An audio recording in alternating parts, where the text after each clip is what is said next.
Buenas tardes, hermanos. Continuamos con nuestro estudio de la palabra del Señor en Efesios capítulo 5. Hemos visto que Efesios trata acerca de el evangelio de las riquezas de Cristo. Dice el capítulo 3, versículo 8, Pablo, a mí que soy más que el más pequeño de todos los santos, menciona el privilegio, me fue dada esta gracia de anunciar entre los gentiles el evangelio de las inescrutables riquezas de Cristo. Y hemos visto que en la primera parte, capítulos 1 al 3, Pablo aborda este santo evangelio que fue planeado desde la eternidad, desde antes de la fundación del mundo. Y después en los capítulos 4 al 6, mitad y mitad, era 3 y 3. Los primeros 3 capítulos, muy teológico, muy hablando de la eternidad de Dios y cómo el evangelio fue planeado desde antes de la fundación del mundo. Es decir, el evangelio no es un plan B en la obra de Dios. Y en los siguientes 3 capítulos pasa a mostrarnos una radiografía de cómo vive aquella persona que ha entendido ese evangelio, que ha sido impactado por ese evangelio, que ha creído ese evangelio y que ha sido transformado por el evangelio. Vemos en estos 3 capítulos cómo vive la nueva comunidad, que se llama la iglesia de Cristo.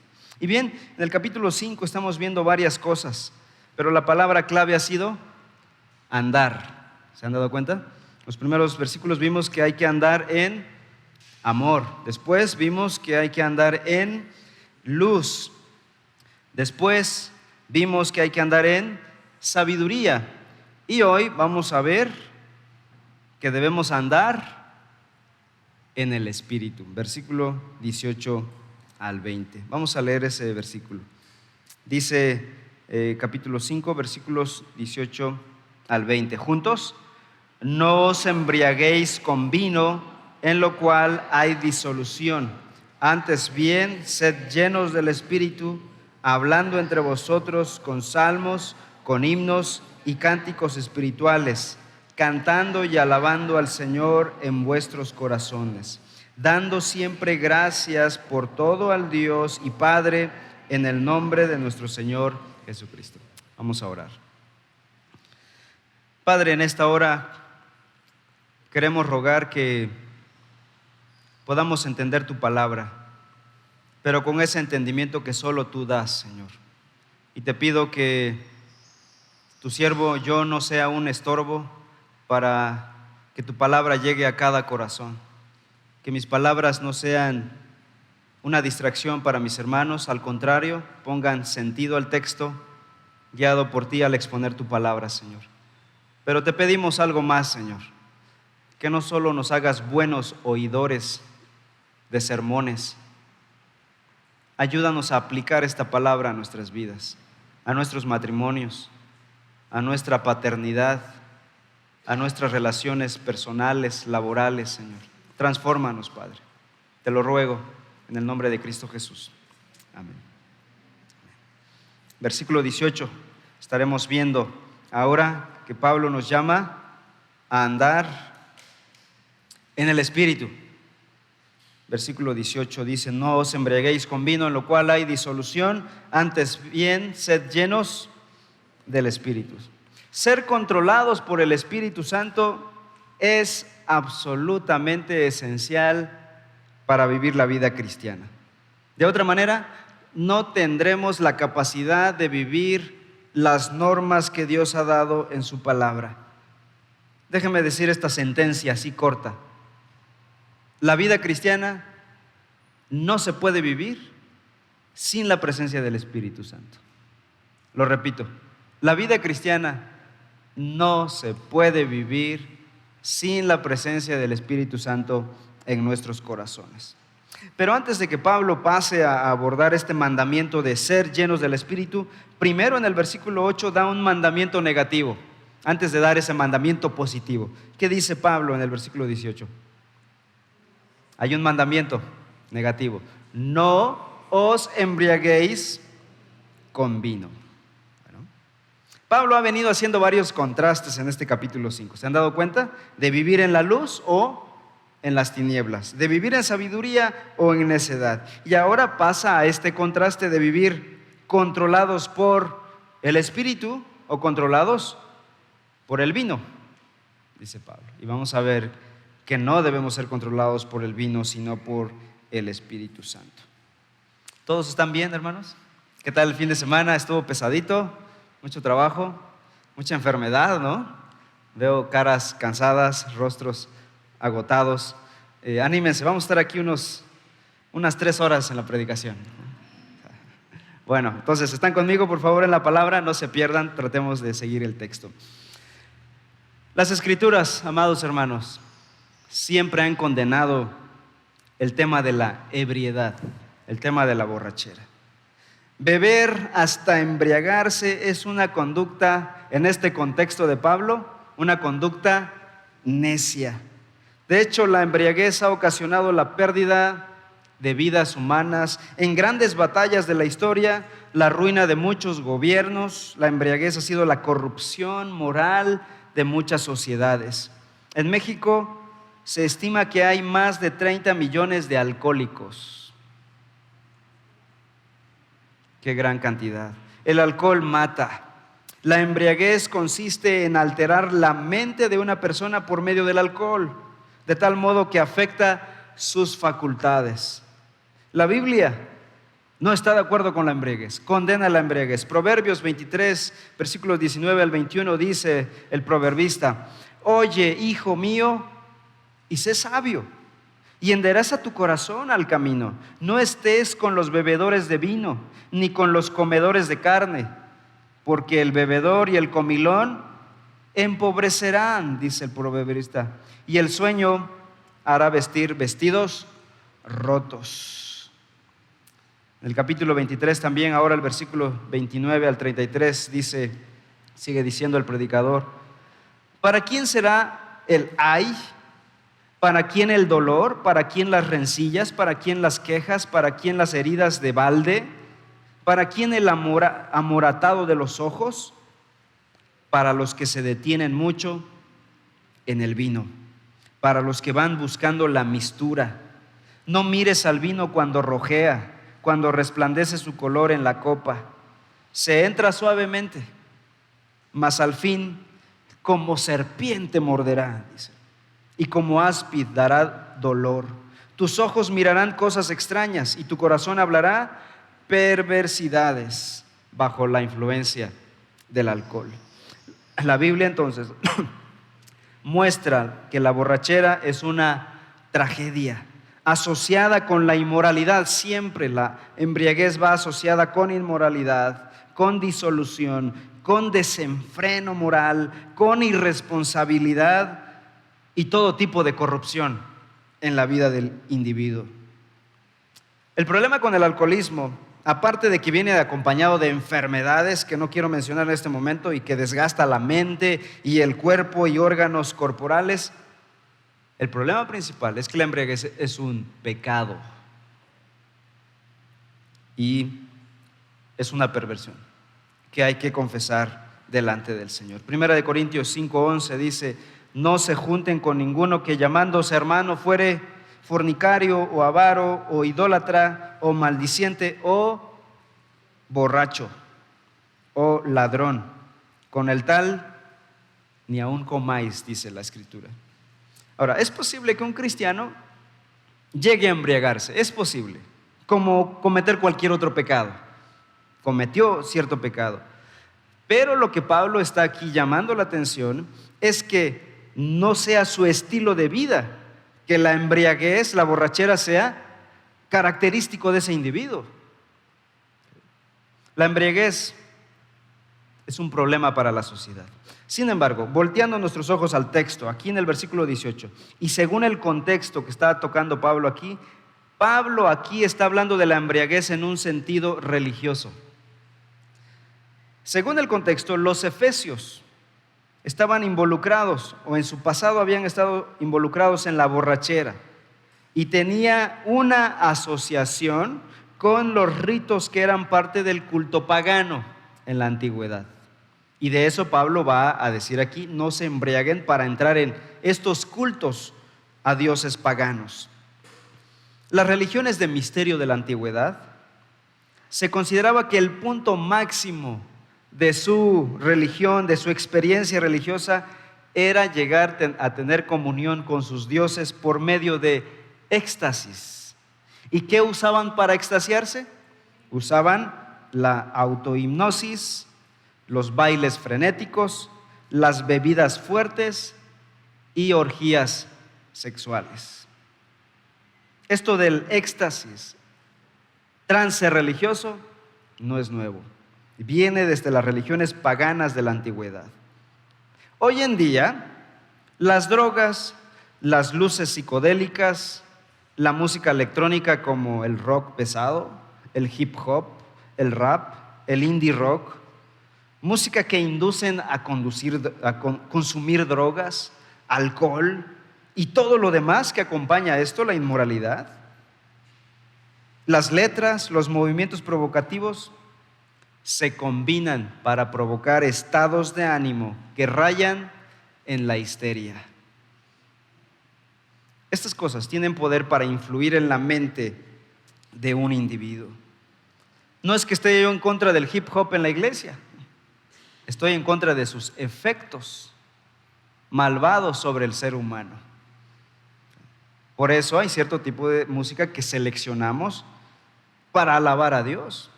Los estilos musicales deben ser selectivos.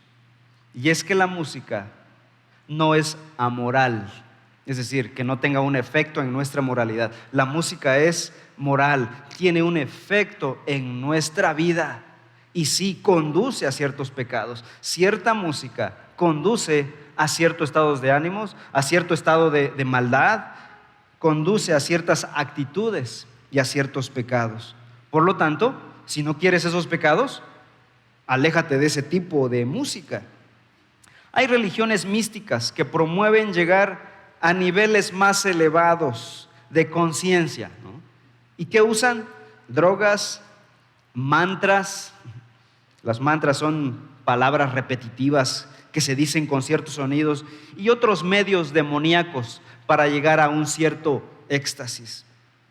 Ese es precisamente el culto pagano en el que habían estado familiarizados los efesios antes de venir a Cristo Jesús. Éfeso, recuerden, era una ciudad populosa, cosmopolita de la antigüedad, una comunidad romana muy importante, de tal manera que era el Cancún de nuestro México, era el bar del país del mundo antiguo.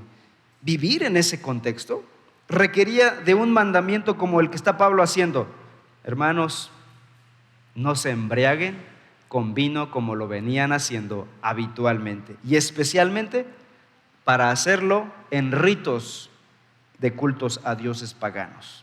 Muchos creyentes venían de ese contexto antes de su conversión y seguramente pasaban por el famoso templo de Diana, volteaban a ver los puestos de alcohol, de vino de su tiempo, y todas las prostitutas ahí serían tentados a todo este tipo de pecaminosidad. Así que el capítulo 5, si se han dado cuenta, un capítulo muy fuerte, hemos venido hablando muy fuerte en este capítulo, pero es un llamado a los creyentes a vivir en santidad.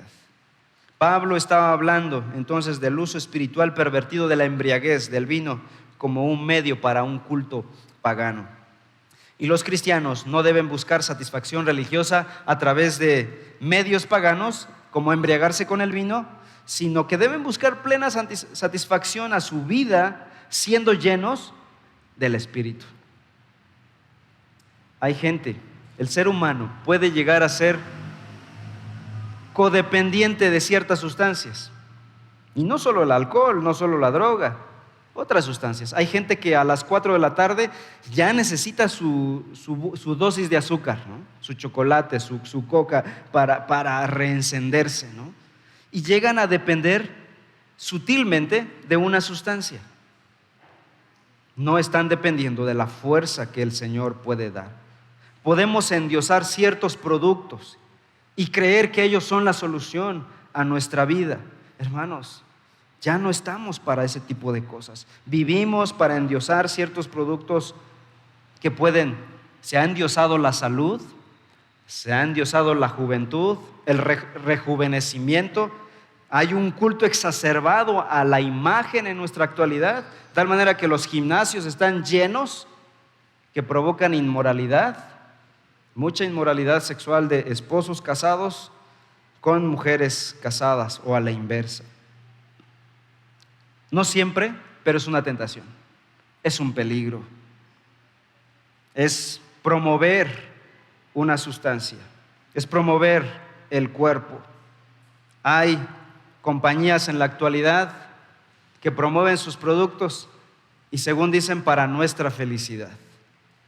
Nosotros los creyentes confiamos solamente en el Espíritu Santo, en la obra que Dios hace en nuestras vidas. Así que no podemos endiosar ciertas sustancias, no podemos ser codependientes de ciertas sustancias. La Biblia recomienda, por otro lado, el vino en ciertas ocasiones. A pesar de todas las advertencias que ya hemos visto en la Biblia y de los peligros del vino, la bebida, escuchen esto, la bebida no está prohibida en absoluto en la Biblia. De hecho, se recomienda y se acepta en algunas contadas ocasiones. No digan, ya ven, ahí está, amén, gloria a Dios, ¿no? Creí que iba a escuchar más amenes, pero se distrajeron, ¿no? Ya no lo voy a decir, ¿eh? Salmo 104:15 dice: el vino que alegra el corazón del hombre. Proverbios 31:6: dad la sidra al desfallecido y el vino a los de amargo ánimo. Y dicen, ya ven, hermano, amén, gloria a Dios, ¿no? Primera Timoteo 5:23: ya no bebas agua, le dice Pablo a Timoteo, sino usa de un poco de vino por causa de tu estómago y de tus frecuentes enfermedades. Yo podría decir amén, porque Timoteo era un pastor joven. El primer milagro de Jesús incluso fue convertir agua en vino durante un banquete de bodas en Caná. Juan capítulo 2, 400 litros de agua fueron convertidos en 400 litros de vino, del mejor vino, dijo el manager de la fiesta. Entonces, ¿qué vamos a hacer con estas realidades? La Biblia hace tantas advertencias acerca del consumo de vino, del emborracharse. Sin embargo, no lo prohíbe. La pregunta es, ¿cómo puede un creyente saber lo que debe hacer? Si hiciste esa pregunta, buenísima pregunta. Hay algunas pautas que los cristianos debemos tomar para decidir. Para mí no es un problema, ya está decidido, pero por si alguien tiene esta pregunta. De aquí me apoyo del hermano MacArthur, quien sugiere algunas pautas para decidir sí o no. En primer lugar, pautas en forma de preguntas. ¿El vino de hoy es igual al vino de tiempos bíblicos? Vamos a ver. Muchos cristianos justifican su consumo de vino basados en el argumento de que era una práctica aceptable en la Biblia. Sin embargo, si la clase de vino usado en tiempos bíblicos era diferente al vino de hoy, ese principio entonces ya no aplica para nosotros en la actualidad. Una clase de vino era llamado yayin. Era un jarabe mezclado con, estoy usando los términos originales, era un jarabe de la uva mezclado con agua y su contenido de alcohol era bastante bajo. Otro tipo de vino que era el más común y es el que menciona Pablo aquí es oinos. Se refiere simplemente al jugo de uva producido con jugo hervido y no por medio de fermentación. De hecho, la fermentación no era muy común en la antigüedad. Reducir el jugo de uva por hervor era muy común en el cercano oriente. Además, se usaba para untar en panes y pasteles como una jalea, porque eran libres de efecto embriagante. La tradición apostólica, un escrito cristiano primitivo, nos dice que la iglesia primitiva usaba esa clase de vino mezclado, o sea, la mistura, a partir de un jarabe y del jugo recién exprimido. Por lo tanto, Es claro que el vino en la Biblia corresponden a una mezcla de agua y jarabe. El vino era o bien no embriagante o de leve contenido alcohólico. El vino de tiempos bíblicos no era igual al vino mezclado de nuestra época. Si los apóstoles se levantaran de los muertos y bebieran y probaran nuestro vino de hoy, se vuelven a morir. Su vino, el vino que usaron en sus tiempos estamos hablando de otra terminología. Segunda pauta, vayan decidiendo, hermanos. ¿Es necesario beber vino? En tiempos bíblicos, el agua potable para el consumo humano era muy escasa, especialmente en Palestina. La bebida más común entonces era el de las frutas o las plantas, en este caso el jugo hervido de la uva. Y el vino con cierto contenido alcohólico era en especial seguro debido al efecto antiséptico del poco alcohol que tenía. De hecho, servía para purificar la poca agua sucia que tenían. Ingerir bebidas alcohólicas hoy en día no está sustituyendo nuestra necesidad de agua potable para nuestro sustento diario. Así que el uso del vino es más bien una preferencia personal. Número 3, no les voy a decir qué hacer, ¿verdad? Cada quien va tomando desde los principios bíblicos. Tercera pauta, ¿es la mejor opción? La Biblia no prohíbe ni promueve el beber vino. Su consumo es entonces una cuestión opcional. Pero pregunto yo, ¿es la mejor opción?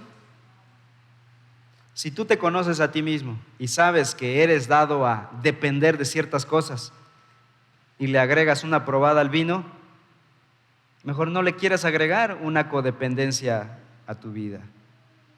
En Levítico 10:9 se dice en el Antiguo Testamento del sacerdocio, se le dijo a Aarón: tú y tus hijos contigo no beberéis vino ni sidra cuando entréis en el tabernáculo de reunión, para que no muráis. Estatuto perpetuo será para vuestras generaciones. Es decir, Aarón y su descendencia no debían tomar vino. El sumo sacerdote era llamado para ejercer un oficio sagrado delante del Señor en el templo, en el tabernáculo y después en el templo. Y se debía caracterizar entonces por la abstinencia total de todo tipo de sustancias que lo hicieran codependiente. Jehová es Dios celoso, no iba a compartir el alma de sus siervos con una bebida. Dios no iba a competir con una sustancia. Y Cristo dice en el Nuevo Testamento, Apocalipsis 1, versículos 5 y 6, que Cristo nos lavó de nuestros pecados con su sangre y nos hizo reyes y sacerdotes para Dios, su Padre. El sacerdocio del Antiguo Testamento era una figura del sacerdocio universal del creyente. Así que, ¿quiénes son los sacerdotes hoy? Todo creyente que es templo del Espíritu Santo. Así que en la Biblia, ser un bebedor de vino incluso descalifica a una persona para ejercer liderazgo. Quiero que me ayuden a buscar 1 Timoteo capítulo 3.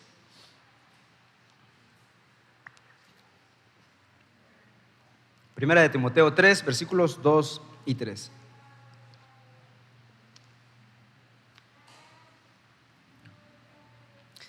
Pablo le dice a Timoteo, le está enseñando a este joven pastor lo siguiente: pero es necesario que el obispo sea irreprensible, marido de una sola mujer, sobrio, prudente, decoroso, hospedador, apto para enseñar, no dado al vino, no pendenciero, no codicioso de ganancias deshonestas, sino amable, apacible, no avaro.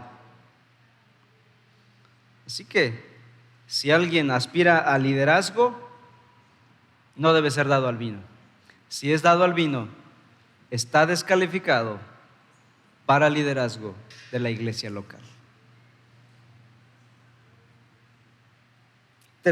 Cuarto principio o cuarta pauta: ¿ofenderá a otros cristianos? Tenemos libertad en Cristo. Gálatas 5:1 dice que ahora somos libres en Cristo Jesús. Y Pablo dice, estad pues libres en Cristo Jesús, con la libertad con que Cristo nos hizo libres. Sin embargo, nuestra libertad en Cristo llega hasta donde empieza a causar daño a otros, especialmente a otros creyentes. Romanos capítulo 14, versículos 20 y 21 dicen, todas las cosas a la verdad son limpias, todas, pero es malo que el hombre haga tropezar a otros con lo que come. Bueno es no comer carne, ni beber vino, ni nada en que tu hermano tropiece, o se ofenda, o se debilite. Alguien preguntará, entonces por causa de mi hermano ya no voy a beber vino o comer tal tipo de cosa. La respuesta es sí. Nuestro ejemplo puede hacer que otros, incluidos nuestros hijos, beban más allá de los límites de la moderación. Quinto principio, ¿dañará mi testimonio cristiano? Es un obstáculo para nuestro testimonio delante de muchos otros cristianos. Primera de Corintios 10, dice Pablo, versículos 31 al 33. Si pues coméis o bebéis o hacéis otra cosa, bebéis aquí en el contexto de beber vino o no beber.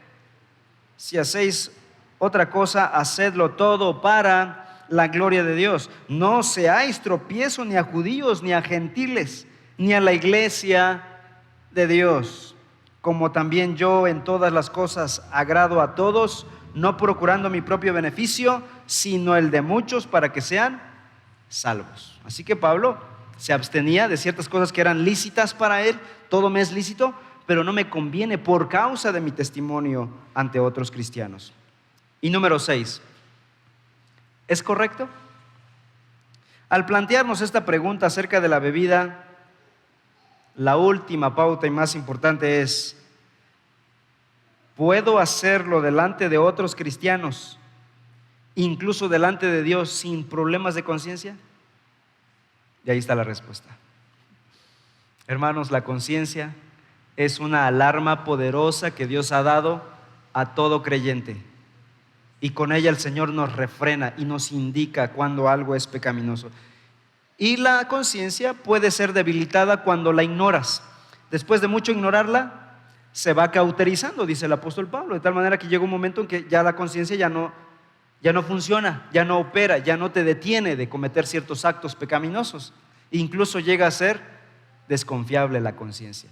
Si tú dices, no, pues yo estoy tranquilo de conciencia, porque ya tu conciencia ya ha sido pisoteada, debilitada. Pero si la conciencia te remuerde, la conciencia es un agente de Dios para ayudarnos en nuestra santificación. Si tienes la libertad para beber ante otros cristianos y ante Dios, y tu conciencia está tranquila, adelante. Si no, ahí está la respuesta. ¿Es correcto?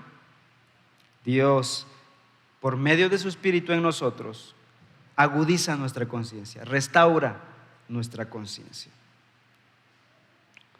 Versículo 18 sigue diciendo, no os embriaguéis con vino, antes bien, dice Pablo, sed llenos del Espíritu. Como hemos dicho, en las religiones paganas, el vino se usaba para llevar al individuo al éxtasis y tener un encuentro con su Dios. Este éxtasis promovía la inmoralidad, la idolatría, el orgullo e incluso el culto a los demonios.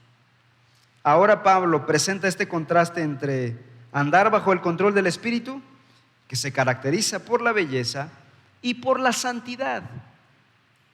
Por el otro lado del contraste, andar controlado por el vino se caracteriza por la fealdad, la inmoralidad, la estupidez del individuo, la pecaminosidad del individuo, contrario a ser llenos del Espíritu Santo, ser guiados en santidad, en pureza y en belleza. ¿Cómo comenzó el capítulo 5? Versículo 1. Sed pues imitadores de Dios como hijos amados. Nosotros no podremos imitar a Dios si no tenemos al Espíritu Santo en nosotros. En nuestra carne no podemos cumplir los propósitos de Dios. Los cristianos no podemos andar en humildad, en unidad, en luz, en amor, en sabiduría, si no tenemos al Espíritu Santo. Podremos hacerlo en la medida en que seamos llenos del Espíritu Santo. Por eso Pablo manda aquí: antes bien, hermanos de Éfeso, que están expuestos a tantas tentaciones, es un mandamiento que nos llega hasta nosotros y nos dice Pablo, inspirado por el Espíritu Santo: antes bien, hermanos, sed llenos del Espíritu Santo. No os embriaguéis con vino, dice la Escritura. Hablemos un poquito acerca de el Espíritu Santo, antes de hablar de la llenura. El Espíritu Santo vino sobre la iglesia primitiva en Hechos capítulo 2. Dicen los versículos 2 al 4, que de repente vino del cielo un estruendo como de viento recio que soplaba, el cual llenó toda la casa donde estaban sentados, y se le aparecieron lenguas repartidas como de fuego, asentándose sobre cada uno de ellos, y fueron todos llenos del Espíritu Santo, y comenzaron a hablar en otras lenguas, según el Espíritu les daba que hablasen.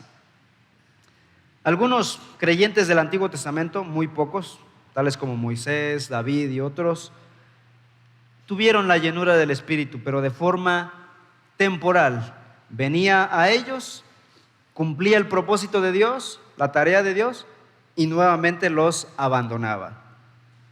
Pero fue en Pentecostés, en el Nuevo Testamento, que el Espíritu Santo vino sobre todos los creyentes, no sobre algunos nada más, sino sobre todo creyente que había creído en Cristo Jesús, y de forma permanente, a diferencia del Antiguo Testamento. A partir de ahora, en Cristo Jesús, todos los que creen en Cristo recibirían el Espíritu Santo. Primera de Corintios 3:16 les dice Pablo a todos los hermanos en Corinto, no solo a sus líderes, les dice: ¿no sabéis que sois templos de Dios y que el Espíritu de Dios mora en vosotros?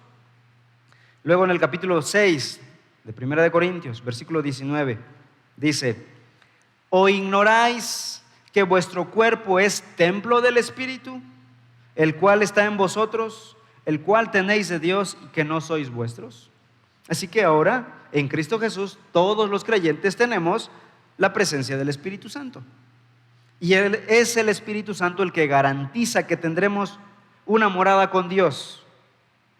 ¿Quién te asegura y te confirma que tendrás un lugar con Dios? El Espíritu Santo. ¿Quién te asegura que todo lo que pidierais en el nombre de Cristo Jesús, conforme a la voluntad de Dios, Dios te lo concederá? El Espíritu Santo. ¿Quién te asegura que tendremos la paz de Cristo Jesús? El Espíritu. El Espíritu Santo nos asegura que Jesucristo es nuestro Salvador. El Espíritu Santo, dice Romanos capítulo 8, versículo 16, nos dice, asegura nuestro espíritu de que nosotros somos hijos de Dios. Así que si alguna vez llegas a dudar y decir, ¿seré hijo de Dios? El Espíritu Santo le va a decir a tu espíritu que eres, si has creído en Cristo, hijo de Dios. También el Espíritu Santo intercede por nosotros, Romanos capítulo 8, y dice que con gemidos indecibles, de tal manera que nuestras oraciones son hechas efectivas. Y el Espíritu Santo hará que nuestra vida dé fruto. Gálatas 5:22, el fruto del Espíritu es amor, gozo, paz, paciencia, benignidad, bondad, fe, mansedumbre, templanzas. Contra tales cosas no hay ley, dice el Espíritu. ¿Qué significa ahora ser llenos del Espíritu?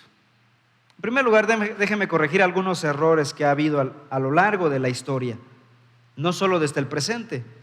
Ha sido el carismatismo extremo en la actualidad el que ha llevado a confundir mucho el tema de la llenura del Espíritu. Pero esto no es algo nuevo. Esto viene desde el montanismo en el siglo II. Un hereje llamado Montano inició con una perversión a la llenura del Espíritu Santo, fue obviamente expulsado de la iglesia, pero como es el caso de muchas sectas, esas sectas antiguas resucitan en el presente. Los testigos de Jehová no son nuevos, ellos vivieron en el siglo IV con Arrio, que fue el primer hombre que dijo que Jesús no era Dios. se restauran en el presente. Así ocurre también con esta doctrina del carismatismo moderno. Ser llenos del Espíritu no es una experiencia esotérica, mística, en la que uno se siente de repente lleno de energía para entrar en éxtasis y oír palabras y ver visiones. Eso no es llenura del Espíritu Santo. 2. La llenura del Espíritu no es recibir la presencia del Espíritu en dosis progresivas. Una vez que recibimos al Espíritu, recibimos a todo el Espíritu.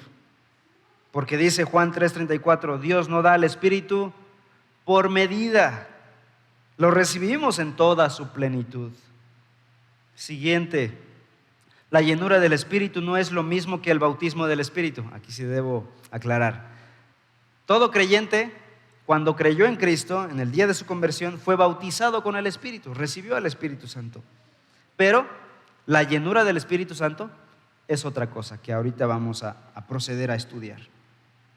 Entonces, ¿qué es ser llenos del Espíritu? Sed llenos, en el versículo 18 se traduce literalmente, una mejor traducción sería, estén siendo llenos todo el tiempo. Aquí hay algo progresivo. Ser llenos es algo continuo, algo que está ocurriendo todo el tiempo, en cada momento. Es decir, puedes dejar de ser lleno. Puedes llenarte, vaciarte y volver a llenarte, pero la idea es estar siempre llenos del Espíritu Santo. ¿Sí? El ser llenos entonces involucra una sumisión día tras día, momento tras momento al control del Espíritu Santo. Pensemos en el matrimonio. Para que un matrimonio sea sólido, es necesario que haya amor conyugal, ¿no? Uno para el otro, amor y respeto. Pero ese amor y respeto es continuo o una vez y para siempre. Es de todos los días, de hecho, momento tras momento. Si dices, te voy a amar 360 y... ¿cuántos días trae el año? Te voy a amar 364 días del año. Y uno, no te voy a amar ni te voy a respetar. Pero te voy a amar 364 días del año. ¿Se puede vivir del amor pasado o del amor futuro? No. El matrimonio sólido permanece con un amor, un respeto presente, continuo. Así es la presencia del Espíritu Santo. La llenura del Espíritu Santo se da momento tras momento. No puede decir yo fui lleno y pues ya con eso, o seré lleno y hasta ese momento. La palabra lleno tiene la connotación de control total. Es decir, una persona que está llena de tristeza, ¿qué pasa? Está siendo controlado por esa tristeza. Una persona que está llena de odio está siendo controlada por el odio y sus actos van a exponer el odio. Ya no está bajo su propio control, sino bajo el control de esa emoción. De la misma forma, en este caso, ser llenos del Espíritu es ser controlados por el Espíritu Santo. ¿Sí? Ser llenos significa ser dominados y controlados totalmente. Pablo entonces está diciendo en este versículo, en lugar de ser controlados por el alcohol, por el vino, sean controlados por el Espíritu Santo. Ser llenos y controlados por el Espíritu Santo es vivir una conciencia permanente de la presencia del Señor Jesucristo. Es como si estuviera Jesús ahí. Cuando dices, es que yo no siento a Jesús, te pregunto, ¿has leído tu Biblia? ¿Has orado? Porque el Espíritu Santo viene por medio de esas cosas. La llenura viene por medio de ello. No sientes a Jesucristo porque no te asomas a su palabra. Ser llenos del Espíritu consiste en andar bajo su agenda. Cada decisión que tomas, eres controlado por el Espíritu Santo. Cada cosa que hacemos, cada cosa que pedimos, el Espíritu es el que nos da dirección. Ser llenos del Espíritu hace que todo lo demás tenga una importancia entonces secundaria. ser llenos del Espíritu nos desprende de estos deseos mundanos y nos da un hambre por su palabra. Y tú dirás, hermano, muy bonito, pero ¿cómo? ¿Cómo llego yo a ser lleno del Espíritu Santo? Bien, no tienes que meterte sustancias para ser controlado por el Espíritu.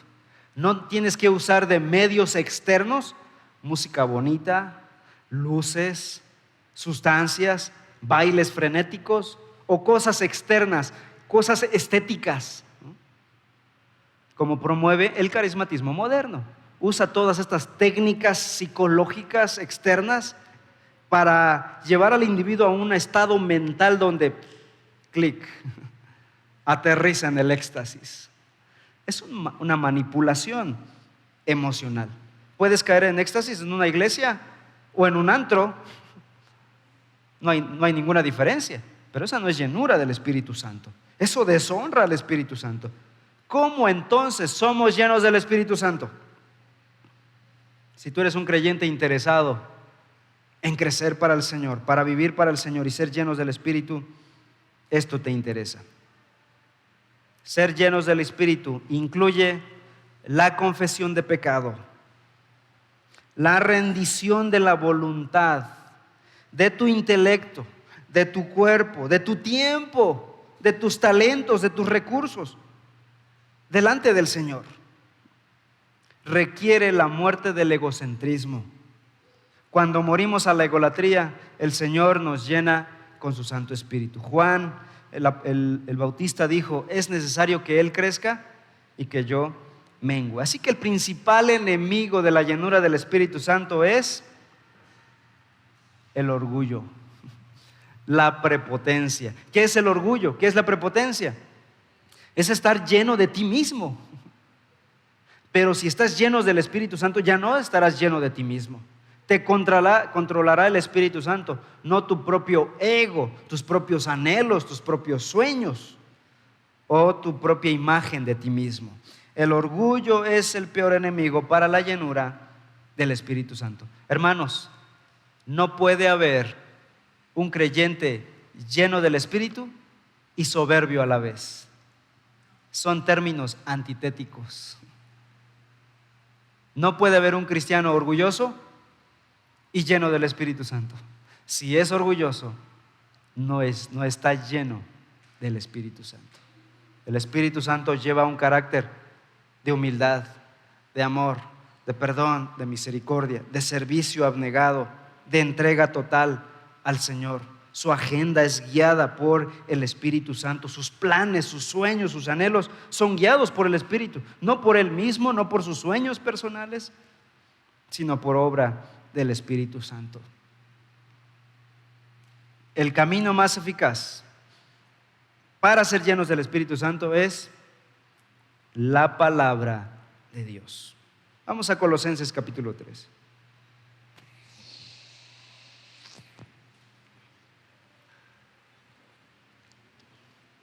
Capítulo 3, versículos 16 al 25.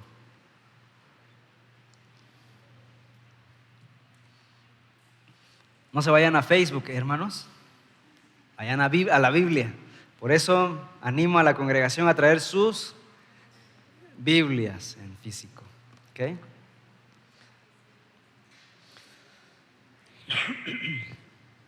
Colosenses 3 dice el versículo 15. De hecho, Colosenses 3, estos versículos es el pasaje paralelo de Efesios capítulo 5, el pasaje que estamos viendo. Y vean lo que añade Pablo allá en Colosenses 3, versículo 15. La palabra de Cristo more en abundancia en vosotros, enseñándoos y exhortándoos unos a otros en toda sabiduría, cantando con acciones, con gracia en vuestros corazones al Señor con salmos e himnos y cánticos espirituales. Solamente ese versículo. Dice Pablo que la palabra de Cristo, la Escritura, more en nosotros. ¿Cuánto? ¿Poquito? ¿Un versículo cada 15 días? ¿O cada domingo cuando escucho al pastor predicar? Abundantemente. La palabra de Dios ha llegado a ser tu dieta diaria de la palabra del Señor. La llenura del Espíritu Santo no es una experiencia mística que se concede solo a algunos cristianos iluminados. Es sencillamente tomar la palabra de Dios, dejar que more en todo nuestro ser, que permee cada rincón de mi persona, y así seremos llenos del Espíritu de Dios. Esa es la primera principal forma de la llenura del Espíritu Santo. Hermanos, dejemos de pensar místicamente con respecto al Espíritu Santo. No es así. Hay muchos cristianos frustrados que he conocido en mi vida que no pudieron hablar en lenguas, lo intentaron, se pusieron lápiz en la lengua, se pusieron algunas hierbas, hicieron esto, se encerraron en cuartos, pusieron música, de todo, y no lo lograron. Y con tristeza decían: yo no tengo al Espíritu Santo, porque me dijeron que yo era lleno del Espíritu siempre y cuando hablara en lenguas. Y yo oía que decían: saca la manga larga, y eso era hablar en lenguas, ¿no? Frases, mantras paganos introduciéndose a la iglesia de Cristo, engañando a la multitud. Hermanos, el Espíritu Santo es para todo creyente. A medida que nos llenamos con la palabra de Dios, estamos llenos del Espíritu. Tu mente está controlada, tus pensamientos, tus acciones por la palabra de Dios. Cada acción en nuestra vida está siendo controlada por la palabra de Dios, por medio de lo cual vamos a estar cada vez más bajo el control del Espíritu Santo. Spurgeon dijo una vez: la sangre del cristiano debería tener una elevada concentración de bilirrubina, de modo que cuando sea herido exude el plasma de las Escrituras. Así es como somos llenos del Espíritu, llenos de su palabra. Hay gente que ha tenido éxtasis en su vida y no tiene una disciplina del estudio de la palabra de Dios.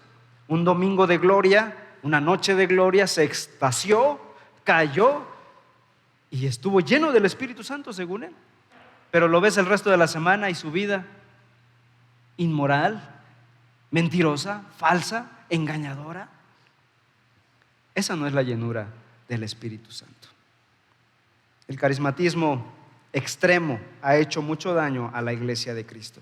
El carismatismo surgió a finales del siglo XIX en Estados Unidos.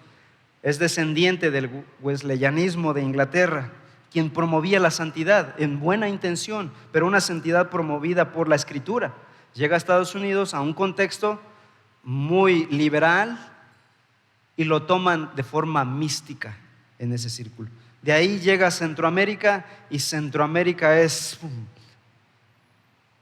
el nido del carismatismo moderno. Centroamérica, África y algunos países asiáticos. Casi todos ellos de los países de tercer mundo. Porque a nosotros los pobres nos dicen: hay comida, vamos corriendo, ¿no? Hay dinero, vamos para allá. Hay esta sensación, te va a hacer olvidar de tu necesidad, de tu problema, etcétera, etcétera. Vamos corriendo. No por una búsqueda genuina de Dios. Así que el carismatismo extremo ha sido muy bien recibido por los países de tercer mundo. Ser llenos con la palabra de Dios, de modo que sus pensamientos sean nuestros pensamientos, sus normas sean nuestras normas, su obra la nuestra y su voluntad nuestra voluntad, es llegar a estar llenos del Espíritu Santo. Por eso en los grupos pequeños de la iglesia estamos estudiando un material que se llama Fundamentos de la Fe.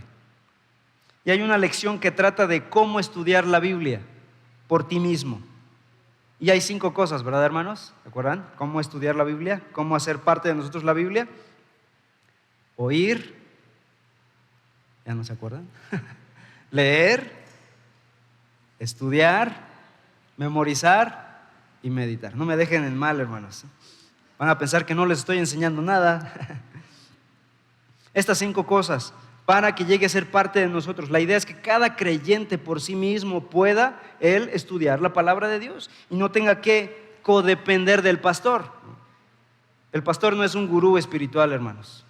En algunos lados se ha dado a entender que el pastor es el único que tiene la interpretación correcta de las Escrituras y ningún cristiano tiene acceso a ella.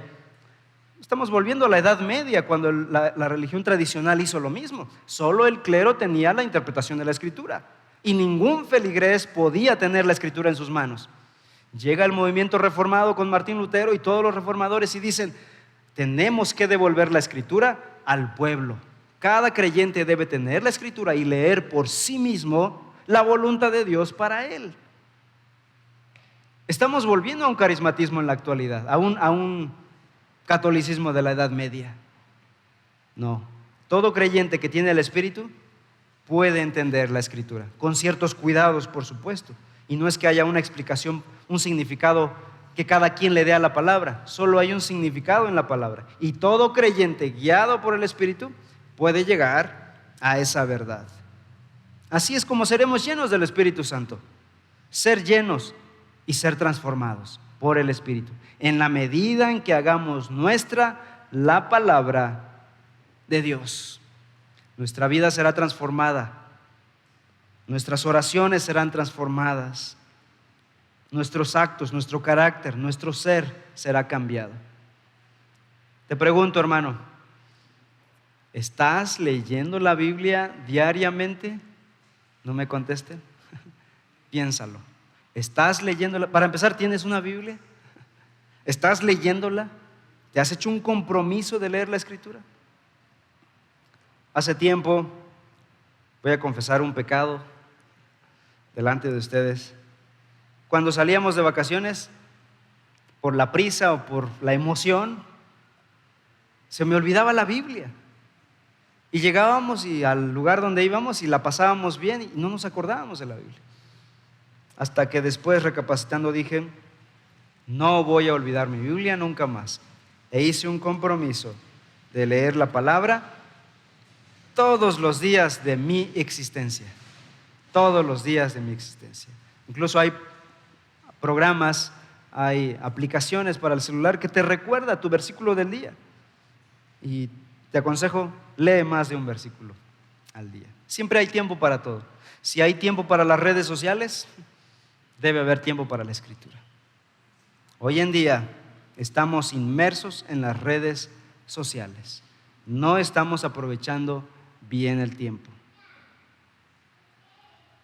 Ciertamente, el cristiano que está lleno de la palabra está lleno del Espíritu Santo. Pero aún así, un cristiano puede ser susceptible de pecar. O sea, llenura no significa perfección moral.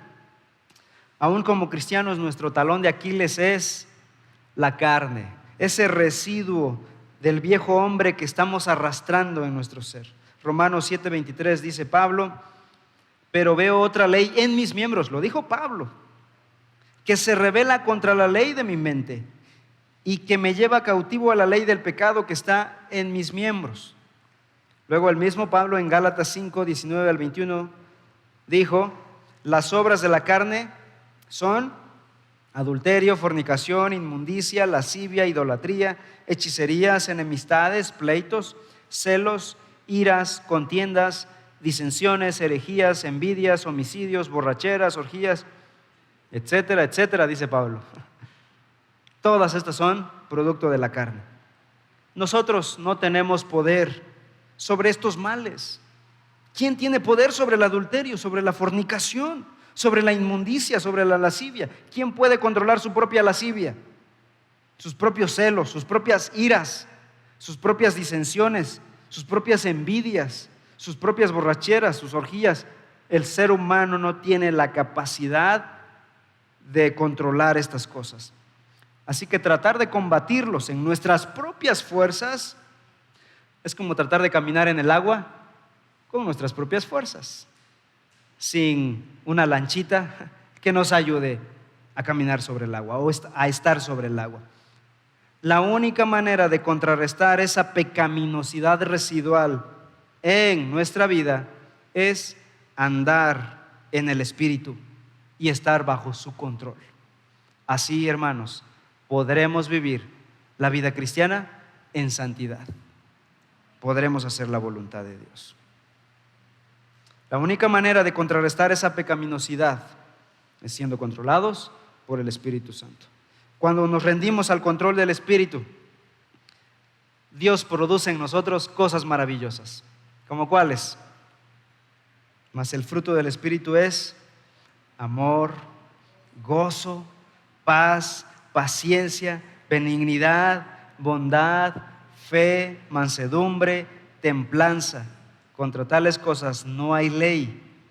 Pero los que son de Cristo han crucificado la carne con sus pasiones y deseos, si vivimos por el Espíritu, dice Pablo en este pasaje. El Espíritu Santo, cuando llena nuestras vidas, nos lleva a vivir de esta manera. Y cuando no vivimos controlados por el Espíritu, las obras de la carne, dice anteriormente en los versículos atrás Pablo, son adulterio, fornicación, inmundicia, lascivia, etc. Ahí está el contraste entre vivir llenos del Espíritu o controlados por el Espíritu o controlados por la carne. Los frutos muestran que te controla. Solo podremos vivir bajo la norma de Dios, como hijos de Dios, si andamos en el Espíritu Santo. Conclusión. Ser llenos del Espíritu no es una opción. ¿Qué dice Pablo en el versículo 18? Antes bien, sean llenos del Espíritu. Hay un verbo activo como un imperativo. Sean llenos del Espíritu. No es una opción para el creyente, hermanos. Y no es solo para ciertos creyentes iluminados que logran hacer ciertas cosas. Primeramente, porque ningún cristiano puede cumplir la voluntad de Dios cabalmente si no está lleno por el Espíritu Santo, si no está siendo controlado por el Espíritu Santo. Segundo, porque el Espíritu nos va a llevar a glorificar a Cristo. Vamos a Juan capítulo 15. Juan 15.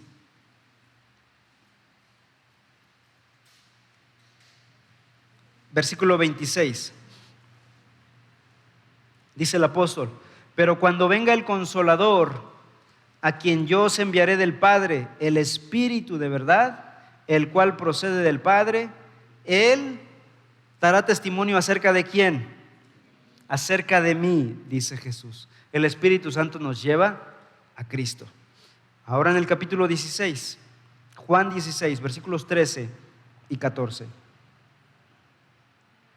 Pero cuando venga el Espíritu de verdad, Él os guiará a toda verdad, porque no hablará por su propia cuenta, sino que hablará todo lo que oyere y os hará saber las cosas que habrán de venir.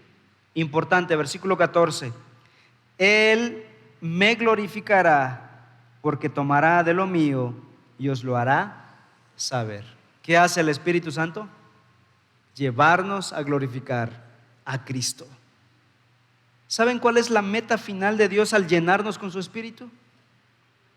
Es que podamos ver la belleza de Cristo, ver la gloria de Cristo.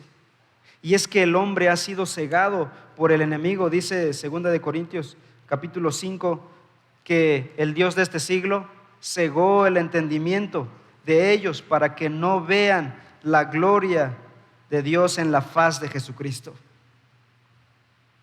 Por lo tanto, necesitamos al Espíritu Santo para ver la gloria de Dios en la faz de Cristo Jesús. Esa es la meta final de Dios al llenarnos de su Espíritu, que demos toda la gloria a Cristo Jesús. Vamos a orar.